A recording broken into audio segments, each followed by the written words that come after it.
আজ আমার বাচ্চারা ক্রাফটে স্নোম্যান বানিয়েছে। স্কুল থেকে ফিরে তিন্নিও বলে একটা বানাতে চাই। ওর জন্যও আবার পেপার কেটে কুটে সব রেডি করে দিলাম।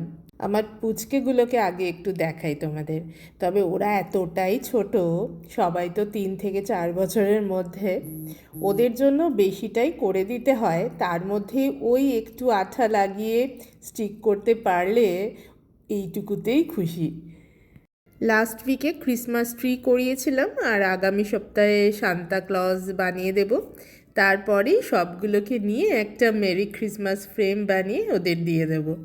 আর তারপর থেকেই তো আমাদের এখানে ওই উইন্টার ব্রেক স্টার্ট হয়ে যাবে। তোমাদের কেমন লাগলো বলো। কমপ্লিট স্নোম্যান এবার শুধু ঠোঁটটা আঁকছে। আর আমার স্টুডেন্টগুলো যেরকম হাতে নিয়ে ফটো তুলেছে, বলছে ওরও একটা এরকম ফটো নিতে।